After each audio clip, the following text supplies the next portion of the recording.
Sa linya po ng ating telepono si Roeli Rapsing, ang head ng Cagayan Provincial Disaster Risk Reduction and Management Office.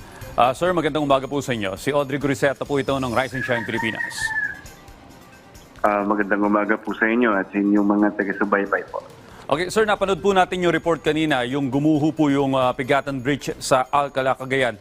Ano po ba yung initial assessment o investigation patungkol dito? As of now, sir, wala pang conclusive report submitted sa atin yung investigation ng DPWH, sir. No? But as reported yesterday, 4:30 in the afternoon, bumigay nga po itong bridge ng Pigatan. Medyo 3 decades na itong bridge na to along the Maharlika Highway, yung Pan-Asia Pacific Highway going to Ilocos. Mm-hmm. Well, sir, kasi dalawa po yung question dito eh. Ito po bang tulay na ito ay may kalumaan na, substandard po ba? O hindi mabuti yung pagkakagawa dito? Or talaga namang wala sa kapasidad nito yung kumbaga madaanan ng ganung kabigat na truck? Kumbaga ang magiging ang sisi ay doon sa may truck na dumaan dyan. Okay. Sir, ito lang yung major highway namin sa Cagayan, sir. Going to Ilocos and going to the northern towns of the province. Hindi po namin pwedeng sabihin na hindi siya usually ginagamit ng mga delivery truck ng mga for their commodity. At the same time, medyo kalumaan na rin dahil 3 decades na nga po ito. Although may retrofitting na ginawa dito previous years, 2022-23. Well, sir, meron po ba kayong impormasyon kung ano po yung weight capacity na allowed lamang na dumaan sa tulay na ito?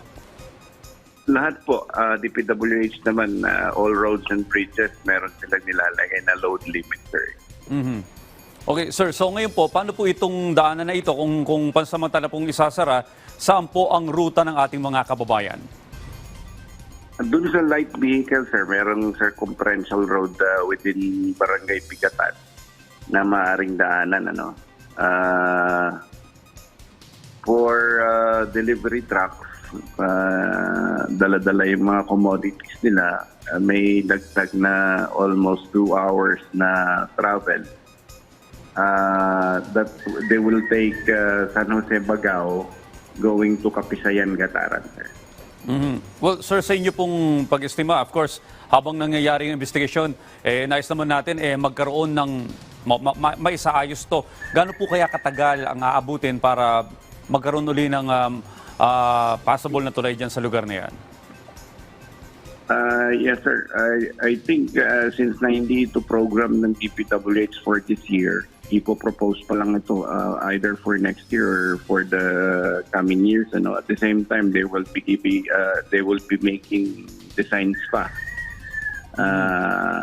para sa another construction of the new bridge. Hindi naman pwede mabalik itong bridge ng Pigatan, kundi a new construction ang kailangan. Mm-hmm. Okay, mukhang matagal-tagal pa po itong bagong construction na ito. Abangan na lamang po namin yung investigation kaugnay po dyan. Maraming salamat po, sir. Nakapanayan po natin mula sa Cagayan Provincial Disaster Risk Reduction and Management Office, Sir Roeli Rapsing.